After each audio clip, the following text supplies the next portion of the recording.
Hello, ladies, gentlemen, anybody else who may be listening. My name is Ryan Teich, and you are listening to episode 1 of the Full Court Press podcast. Kind of just stumbled my way into doing this. I've done a little bit of sports broadcasting work in the past, and it's been well received for the most part. And you know what? I just needed something else to do, I guess, and this is going to be the thing. Either you're here because I've had a long and illustrious podcasting career and you wanted to see where it all began, in which case, that's pretty good. Or, it all crashed and burned, in which case, hopefully I moved on to better things. Today, we're just going to be talking about a little bit of context for the NBA in general, for all the people who are listening to support but don't really know too much about the NBA. For those people, of course, thank you so much for listening. And also, we're going to be going over the NBA playoffs thus far and how it's related to my predictions. So yeah, pretty much the idea behind the podcast is I'm just going to ramble for between 30 minutes to an hour, maybe a couple times per week, about basketball and the NBA in general. That's really about it. Feel free to use it as background noise if you're really bored. You can listen to this actively, fall asleep to it. I don't know, man. I don't know what people do with podcasts, but yeah, just enjoy, I guess. We're going to start it off just giving some NBA context. Oh, also, I feel like I should mention, this isn't scripted. I'm just kind of coming into every episode with a loose idea of what I want to talk about, and then I'm just going to kind of ramble about basketball. And you know what? It probably won't stay on track the majority of the time, but hopefully wherever it goes, it is somewhat entertaining.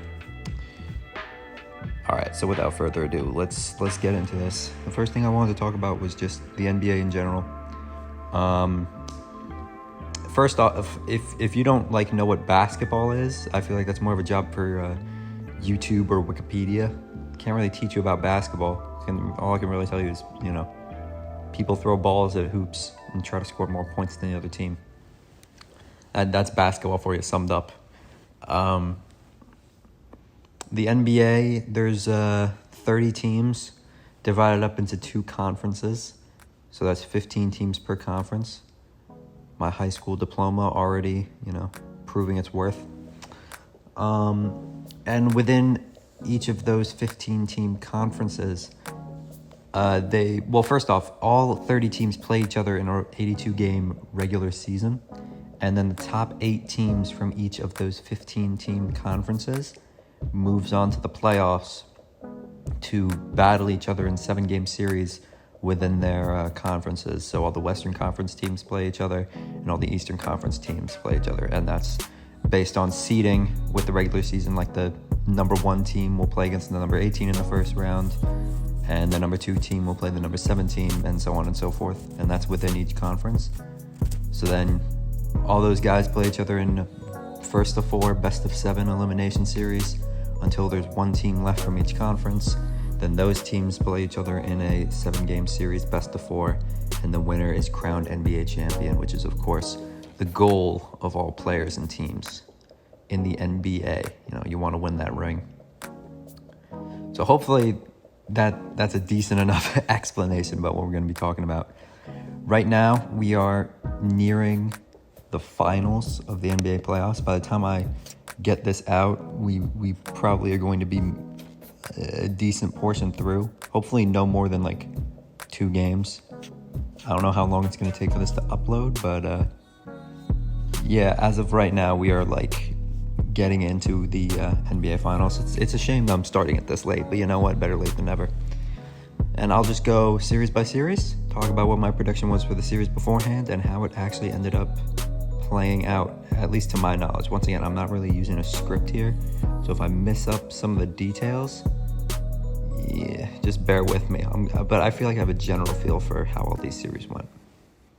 First series was the 76ers and the Washington Wizards. That's the number 1 seeded 76ers in the Eastern Conference and the number 8 seeded Washington Wizards in the Eastern Conference. We're going to go with the East first, and then we're going to go down the West in the first round. My prediction for this one was to have Philadelphia win in 6 games. The Washington Wizards were really hot coming out of the play-in tournament, and I thought that they would be able to keep up that momentum a little bit, but I mean, it's Joel Embiid. They were not going to win that series. As much as I love Daniel Gafford and I love the move that the Wizards made to acquire him, yeah, I mean, especially with a Deni Avdija injury, they just did not have the defensive prowess or just the general depth to keep up with the Philadelphia 76ers. And, I mean, as far as how the series went, the Sixers did win. The Sixers did win in about 5 games, I think. So I was close. I mean, of full disclosure, I'm a Wizards fan. So, you know, that probably made me a little bit biased towards them, but I was still pretty close, I think. Joel Embiid did what Joel Embiid was paid to do. Seth Curry ended up being a huge X factor for the Philadelphia 76ers, and Tyrese Maxey was another player that really showed out. Though in hindsight, I would say that the Sixers would have preferred to trade him earlier in their year when they had the James Harden offer on the table. Tyrese Maxey is continuing to prove his worth, and that's obviously very good. And that was the first series. You know, the Sixers did away with the Washington Wizards. Typically, first seeds are going to have a pretty easy time with the 8th seed. This year was no different. The next series, we're already getting to series I got wrong because I had, well, the next series is the 4th seeded New York Knicks taking on the 5th seeded Atlanta Hawks. And I guess I was riding the hype train for the Knicks because I had the Knicks winning in about 7 or 6. So, I mean, the fact that it was in 7, it could have went either way.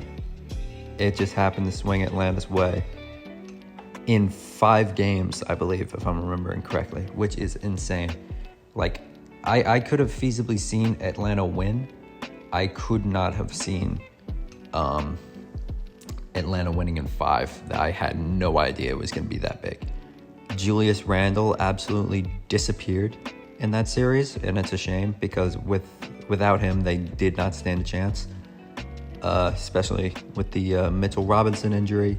John Collins proved throughout the playoffs to be a surprisingly serviceable player. At least for me, he was surprisingly serviceable. He showed really strong defensive prowess against centers, and, you know, his overall scoring ability has improved so much throughout his career. And then Trae Young is the main story for this. Trae Young, with guys who play like Trae Young and, like, I don't know, Damian Lillard and guys like that, like, you'll see them drop 40 or 50 points eventually. And it's like, wow, that was an amazing performance, but over a 7-game series, just chucking threes, there's no way you can sustain that. But something about Trae Young, and you're seeing a little bit with Luka Doncic and this play style of drawing fouls, regardless of what your opinions on it are, you know, when it comes to, like, integrity of basketball, it is a freaking reliable strategy because Trae Young did not slow down. He came out hot in game 1. He accepted this villain role that was placed upon him, and he thrived. And props to the kid. I say the kid, he's older than me. It's crazy because as I get older, he's not that much older than me. But, yeah, props to Trae Young. He performed under pressure time and time again.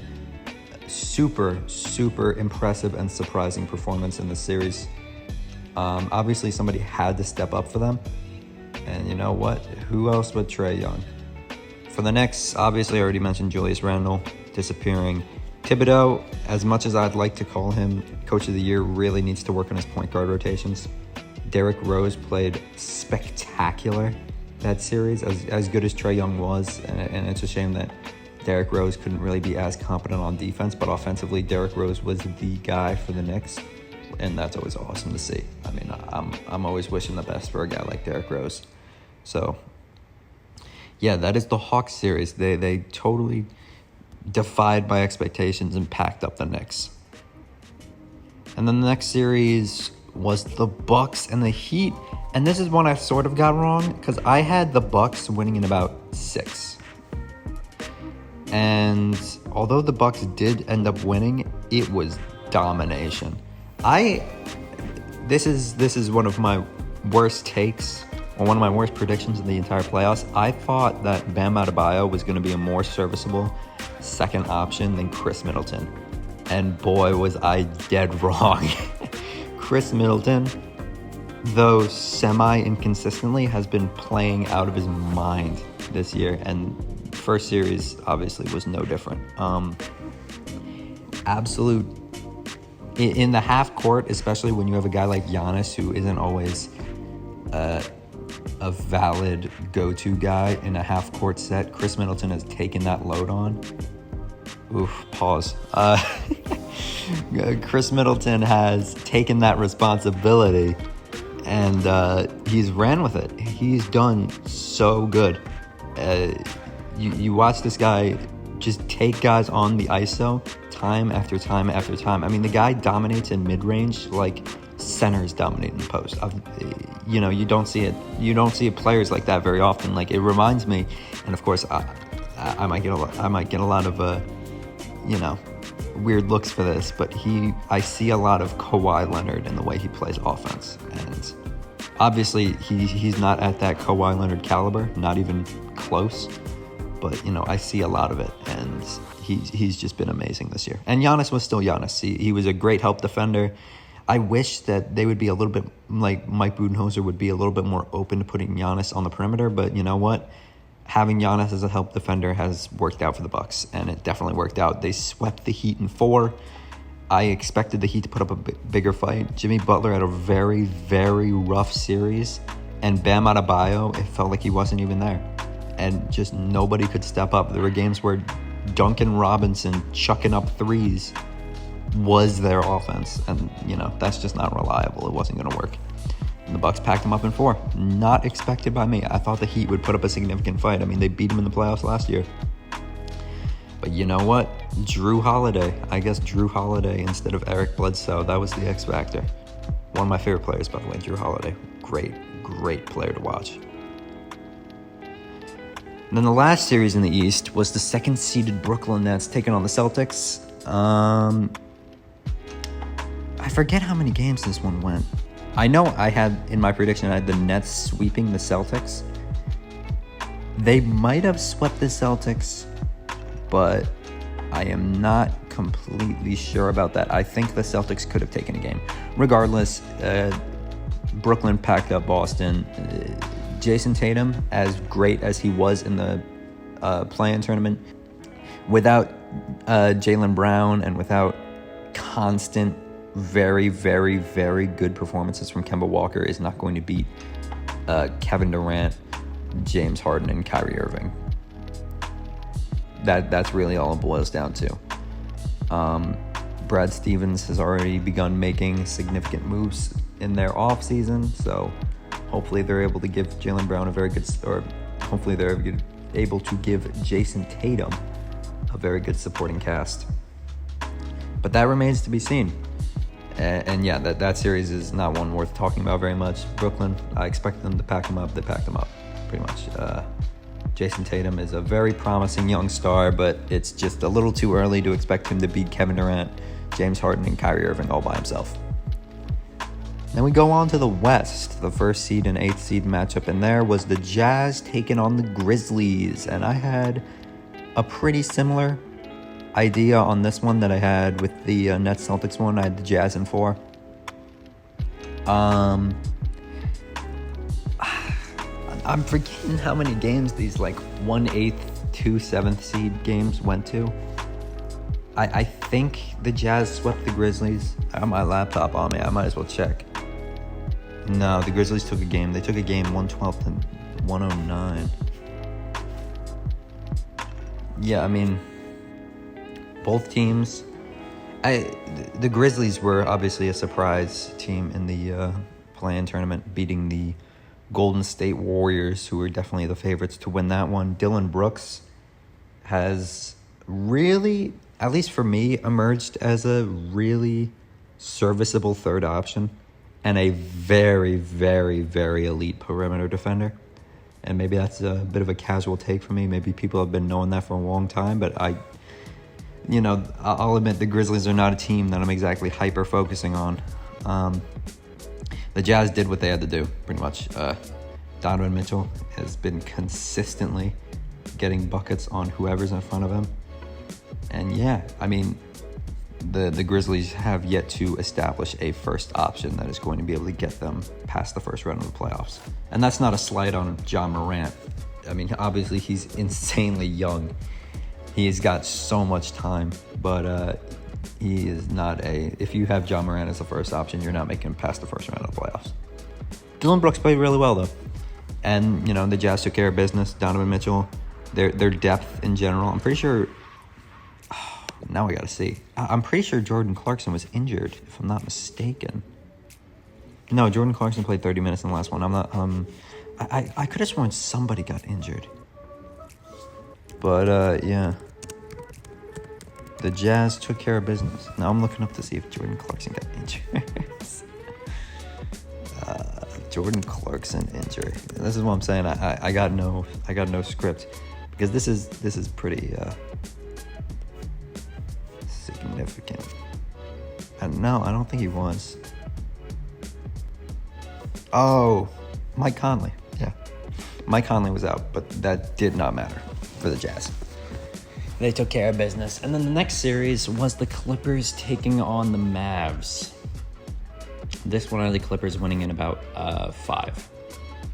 And boy, was I wrong. Luka, middle name Doncic, is a man among boys, and he's one of the youngest players in the NBA. What's Luka's middle name? Here we go. This is the tangents I was talking about. What's Luka's middle name?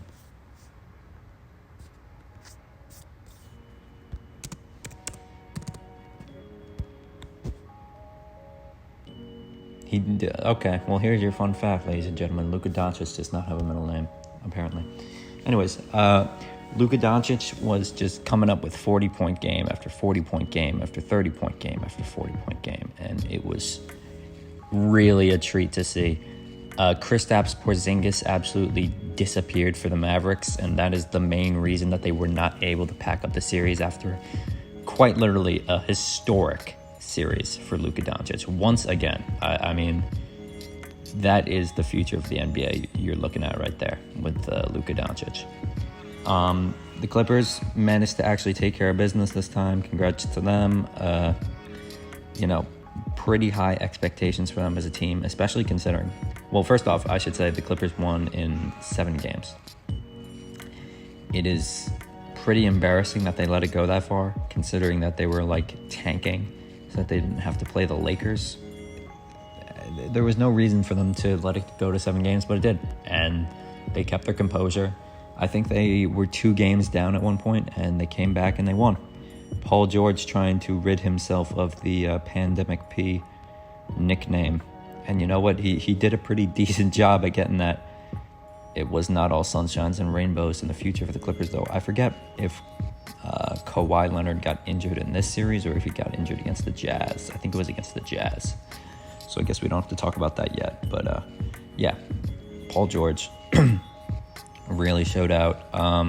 Underrated player on the Clippers is Ivica Zubac. I really liked how he was playing that series. And yeah, I feel like Tim Hardaway Jr. for the Mavs also stepped up a bit at times. And that's about it. The Mavs, God, they must be really missing Seth Curry right now. Poor Mavs fans. Next team is the Nuggets and Trailblazers. Nuggets being the 3rd seed, Trailblazers being the 6th seed. This one I'd go into the Nuggets in about 6. And the Nuggets did win. I forget how many games it took.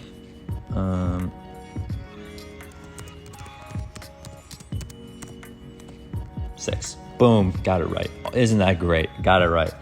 Nuggets did win in 6. I would have the Nuggets. I could legitimately see the Nuggets go into the finals if Jamal Murray didn't tear his ACL. You know what? Sadly, he did. So it would be tough. But, I mean, watching the battles between... First off, I'm not the biggest fan of the guy, but props to Damian Lillard where it's due. Oh, my goodness. did that guy have another carry job? That's another thing I can do. I can recap the first round and just point out some guys that I thought were amazing in the first round. And Damian Lillard tops that list. He played out of his mind. It's a shame that he couldn't, find any level of competent scoring around him. But the Blazers' loss was certainly no fault of Dame's. Nikola Jokic took care of business, though.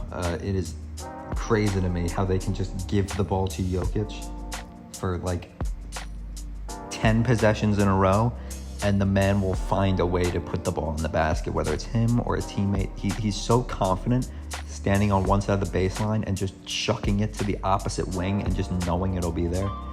The man just has a play style that we've never seen before among centers, and it is a real treat to watch. Very deserving MVP. So the Nuggets win in 6. And then the last series of the first round is the Suns and the Lakers. I had the Lakers winning in 5. And oh boy, was that probably my worst take of the playoffs, having the Suns lose in the first round. To be fair, I assumed that LeBron James and Anthony Davis would both be somewhat healthy. They were absolutely not, especially Anthony Davis, and it is a shame that AD was not healthy. I mean, I'm happy for CP3 though, but it is a real shame that Anthony Davis was not healthy. So the Lakers got packed up by the Suns. Suns are such an amazing. I don't even know how to describe the Suns. I feel like they do so much right, and they have such few weaknesses with their team. They're an amazing defensive team. They move the ball. They shoot threes at a very high clip. They have a post presence with DeAndre Ayton. They have a very strong ball handler in CP3. They have a very strong ball handler in Devin Booker. Cameron Payne is stepping up and giving them bench depth. I mean, it is... You would be hard-pressed to find flaws. The only flaw I can see in the Suns is, maybe a lack of center and wing depth. Not even wing depth, just center depth. I forget who they run when they're not running Ayton. Here, now I gotta look it up again. Who do the Suns run behind Ayton? Am I wild for not knowing this? Frank the Tank. I mean, yeah, they lack center depth. And maybe a bit of wing depth. But, if we're being real, they are such a good team. Such a well-rounded and good team. Jay Crowder, man. He is such a good glue guy in all systems that he's in. But yeah, the Suns took care of business. I think they won that series in 5 or 6. And they packed up the Lakers. I mean, the Lakers obviously aren't going to do anything if LeBron James and Anthony Davis are injured. It is obviously a big shame that we can't see LeBron James in this playoff performing at a high level. But you know what? I am very happy to see CP3 succeeding. So I guess, I'm thinking about this as I'm going along. I can go over individual players now that I thought were super notable. Seth Curry from the 76ers played amazing. These are my... all playoffs first round teams, even though there's not going to be an exact number. I'm just noticing guys that played really well. Seth Curry, I remember, played really well. Trae Young, obviously. Derrick Rose. For the Wizards,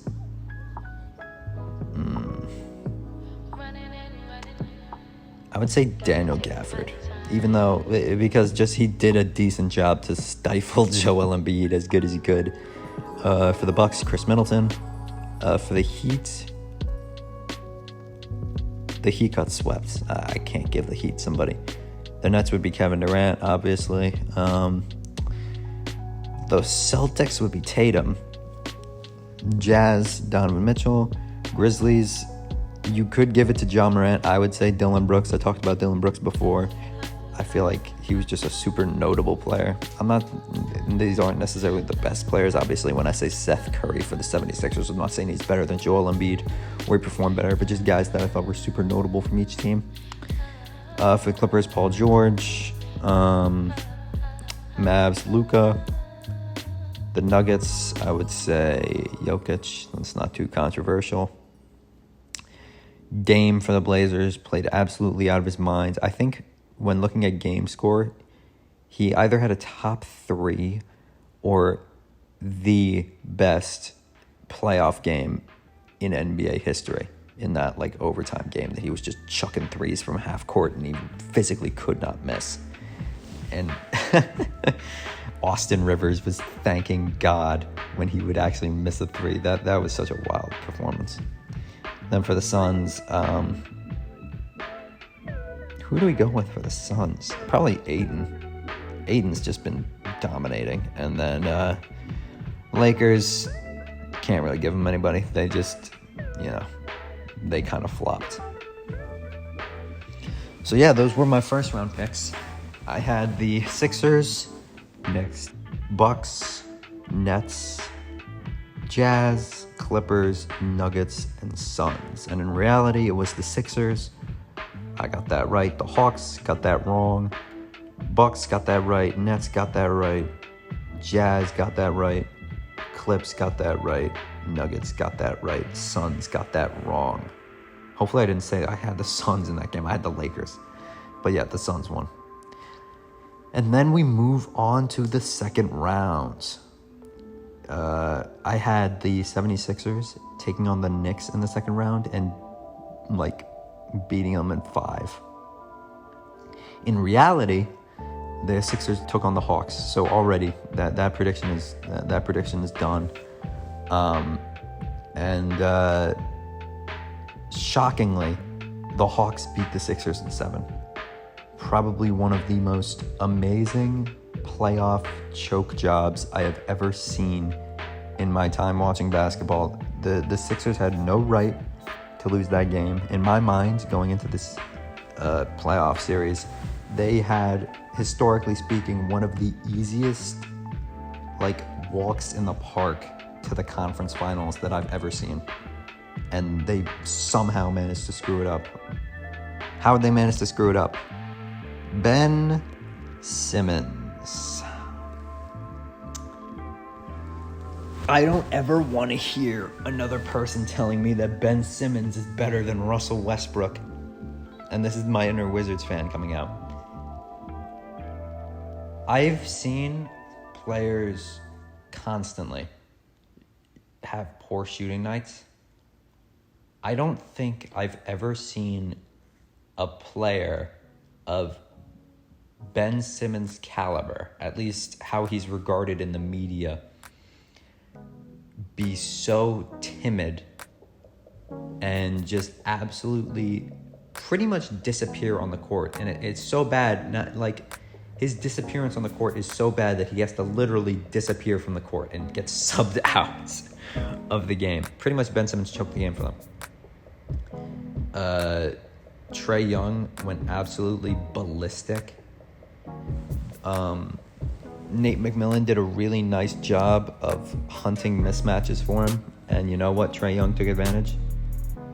Once again, another stellar performance for him. Clint Capella did a very good job managing Joel Embiid, as did John Collins. Once again, John Collins, much improved as a post defender. Good for him. Pretty sure that's a contract year for him. So Hawks are going to have to figure out what to do with that. After this playoff series, if I'm them, I'm re-signing. It'll be tough, but I feel like just the natural course of player development, they can make an even better run next year. But yeah, the Sixers lost in 7 somehow. It probably... Is that the biggest upset of the NBA playoffs for me? Maybe. 100% did not see that coming. And yet, the Hawks move on the back of Trae Young. And you know what? Absolutely pitiful performance for Ben Simmons. I don't know how that happens. Ben Simmons historically has been giving up mid-range shots and three-pointers. That's fine. Ben Simmons gave up open layups in that series. That's inexcusable. Especially when you're like 6 foot, 10? You're 6'10" and you're giving up open layups. Come on, man. Come on. And he's giving them up to like Matisse Thybulle. I love Matisse Thybulle, by the way. Great defender, but he's not exactly a clutch first option scorer, so to speak, for the Philadelphia 76ers. So yeah, the Hawks win that one. My prediction was that the Sixers were going to beat the Knicks, but obviously it doesn't really matter anymore. The Knicks didn't even make it. And the next series was the Bucks and Nets. I predicted this one to be the best series of the year, and thus far it has been, in my opinion. So, boom, there's a little side prediction. Correct. I had the Nets winning in 7. In reality, the Bucks won in 7, I believe. I think it went to 7 games. Chris Middleton masterclass continues, but that one's not as big as Kevin Durant's masterclass. Kevin Durant might have been the MVP of the entire playoffs this year with how he performed in that series. James Harden gets injured, Kyrie Irving gets injured, and he still manages to push one of the best teams in the entire league, talent-wise.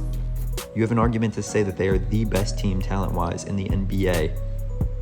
I mean, of course, besides the Nets. To 7 games. It was spectacular. Shout out to... Who else? Shout out to Bruce Brown, also on the Nets, for helping them put up a fight. Dude is like 6'5" and grabbing boards over their centers. And one of the most odd things about this series was Mike Budenholzer's defensive assignments. Because let's be real, although I had the Nets winning this game, there is no excuse for the Bucks to not win if Kyrie Irving and James Harden are out. And Mike Budenholzer was kind of like toying with his food in a way, because he was playing PJ Tucker, who is a 6'5", good defender, good hustle guy, but he's playing him against like virtually a 7-footer that can handle the ball in Kevin Durant, when he has another 7-footer that's extremely mobile in Giannis, just chilling on the baseline, waiting to play a little bit of help defense. In hindsight, they won, so it's tough to criticize the choices that he made, but still, it doesn't really make much sense. Kevin Durant drops 50 points, 50 points, 50 points, 40 points, 50 points, 50 points. And there's no defensive change. It's just continuously just let PJ Tucker get eaten alive in isolation by Kevin Durant. Didn't make much sense. Trying to think if there's anything else super notable about this. I mean, Chris Middleton continued to do what he needed to do. Joe Harris, who is a guy who is paid, I believe, $7 million this year to do nothing but shoot threes, decided that, you know what, this series he didn't really want to shoot threes well at all. He actually wanted to shoot terribly. Another pitiful offensive performance. I will say not as bad as Ben Simmons, in my opinion. Not as bad as Ben Simmons, but still awful. There was a lot of playoff choke jobs. We will have a chance to talk about them. Actually, I was scrolling on Instagram and I saw Shannon Sharp made a quote that he would trade the Lakers' Kyle Kuzma for J. Cole, who is a rapper who played, I believe, 3 professional games in Africa and then quit. So that's to give you an idea on how well Kyle Kuzma played in the playoffs. But the Bucks did end up taking care of business. I would say congrats to the other players on the... Really, the Bucks just got lucky that they got injured. They did not game plan properly for the Nets, in hindsight. Brook Lopez ended up being an interesting player. Shout out to Brook Lopez for his little resurgence back to his Brooklyn Nets days. Somehow that man is the leading scorer of the Brooklyn Nets all time. Not sure how that happened, but it did. Miss those days with the Brooke Lopez, Paul Pierce, Kevin Garnett, Deron Williams. Who remembers, is it Darren or Deron? Who remembers Darren Williams, man? Miss those days. This is what I'm talking about when I'm getting on tangents. But that team was very fun to watch. Anyways, Bucks took care of business in 7 games. Yeah, and they're moving on to the conference finals. My prediction was Nets, but you know what? If Kyrie Irving and James Harden both get injured, I think it's pretty fair to say I didn't really see that one coming. Also, a small side note, 1 hour right now until the England-Denmark game happens, so I will not be recording for more than another hour. We should be fine, though. There's not too many more series to cover. Next series is the Jazz and the Clippers. I had the Jazz losing to the Clippers in like 6 games. When Kawhi Leonard was out, I assumed it would be 7. It did end up going to the Clippers in 7 games. Shout out Paul frickin' George. PG 13%. That's one of my favorite nicknames in the entire NBA. PG 13%. And you gotta love NBA Twitter. But yeah. You know what? He's shrugging off the nicknames, and he performed really well that series. Yeah, at one point, I believe, again, the Clippers were down games without Kawhi, and they willed themselves back into it. It's a real shame to see Donovan Mitchell performing at such a high level and to ultimately fail again. But, I mean, that's just life, isn't it? Donovan Mitchell is super young still. He'll have more opportunities, certainly more opportunities than Paul George and Kawhi Leonard are going to have for the rest of their career. So, obviously, another bright star. Guys like him, Luka, Ja, Book, Trey, and Tatum really showing out in the playoffs. But, yeah, he got bounced in the second round. Clippers took care of business. I don't think I've mentioned him yet, but Reggie friggin' Jackson, owner of one of the best nicknames in the NBA. They call him Big Gov, Big Government, because he's always there to bail out the Clippers. I believe Reggie Jackson, this kind of just a random stat, I believe he had the highest, it was either field goal percentage or it was like points per possession or something like that in isolation situations out of everybody in the entire NBA. Reggie Jackson was the best in ISO out of everybody in the NBA. That includes Kevin Durant. Something to think about. Reggie Jackson completely stepped up when Kawhi Leonard went down, and shout out to him for it. Other players who stepped up for the Clippers, Terrence Mann put in work. I believe I might be crazy. I think Terrence Mann put somebody on a poster, right? Here we go with my tangents again. And I won't even be able. Maybe if I end up posting this on YouTube, I can put the clip up. But I don't think that would that get me copyright claimed? Here we go. Terrence Mann dunked on Rudy Gobert. I mean, you can hear the commentators. It was a home game. All right, so this is the commentator's call of the Terrence Mann poster dunk. I can do my best to give a better picture of what's happening. So right now, Clippers ball. Terrence Mann is sitting in the corner. Rudy Gobert is on the baseline near him.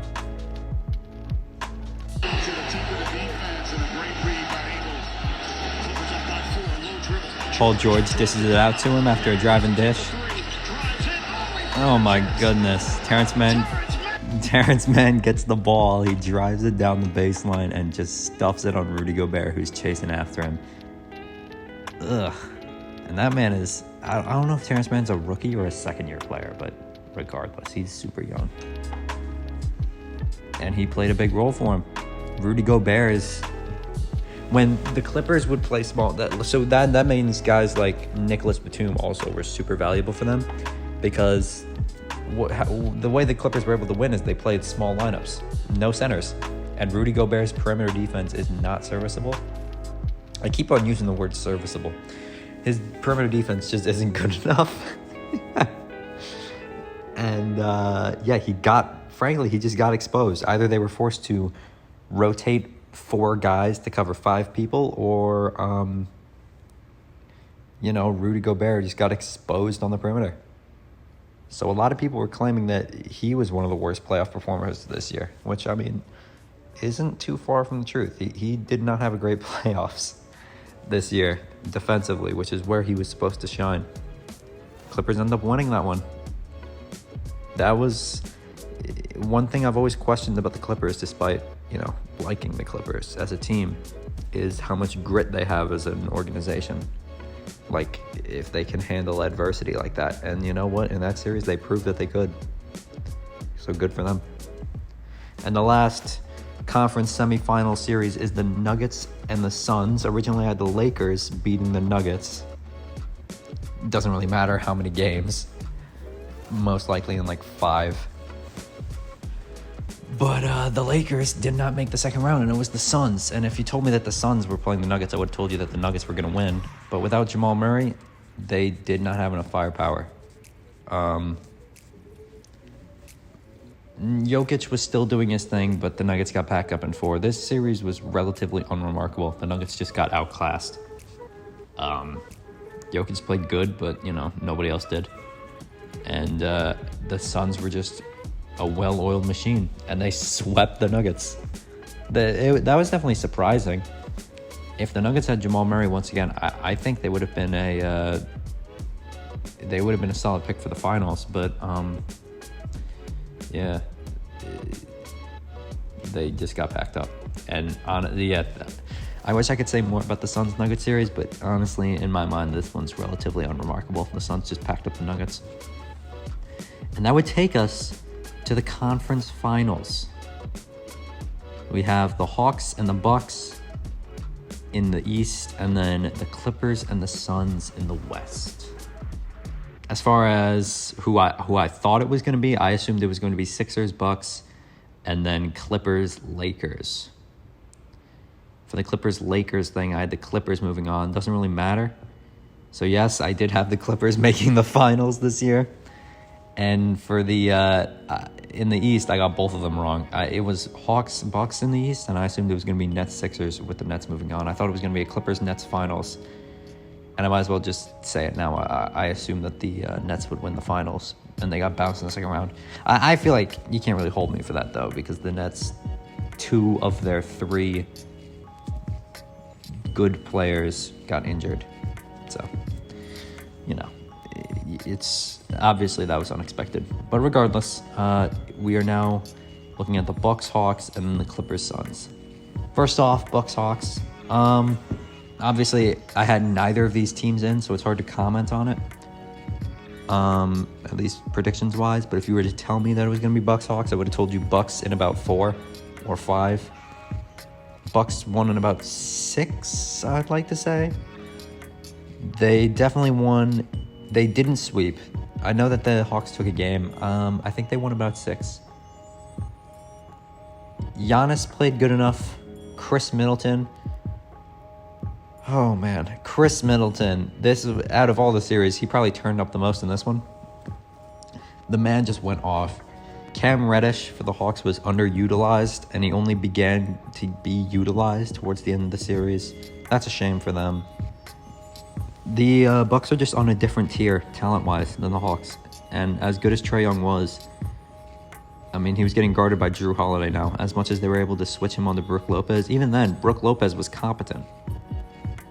Like, people were getting injured, and Brook Lopez...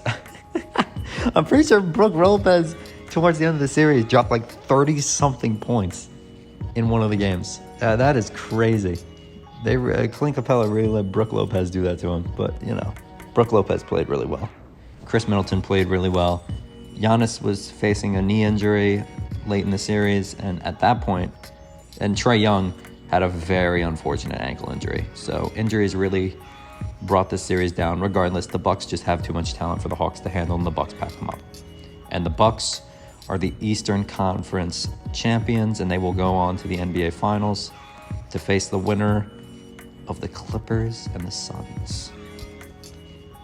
Now, of course, I had the Clippers making the finals, so I had the Clippers. If you were to tell me that this series was going to happen, I would have had the Clippers winning. Originally, I thought it was going to be the Lakers here and not the Suns, but regardless, I would have had the Clippers winning. And they did not, sadly. Kawhi Leonard's timetable was poor. He was unable to return during the series. And, without Kawhi Leonard, the Clippers really just couldn't put the offense together, I guess. DeAndre Ayton played spectacularly this series. Obviously, Chris Paul did as well. Once again, just the Suns are just a super solid lineup. Like, nobody really screwed up big time for the Suns in a way that just ruined the entire team. Paul George was playing very well this series. Paul George in the playoffs,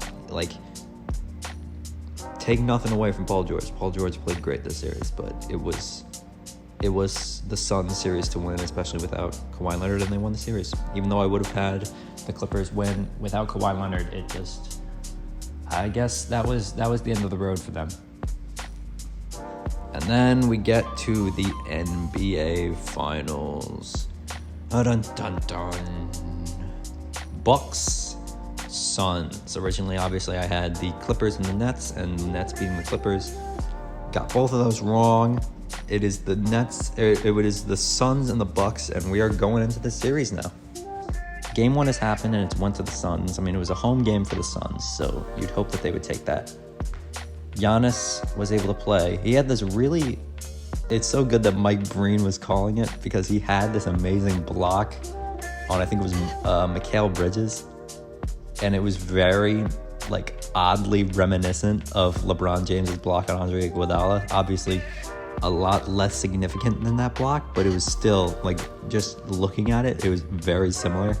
And then Mike Breen, who originally called block by James in the Lakers-Warriors series, called block by Antetokounmpo. I wonder if he did that on purpose, or if that's just how he calls blocks. But, that was a crazy play. But yeah, the Suns won. The Suns won convincingly. They were up by 20-something points multiple times during the game. It was not close. Chris Paul, if the series ended right now, would be crowned the Finals MVP. He played amazing.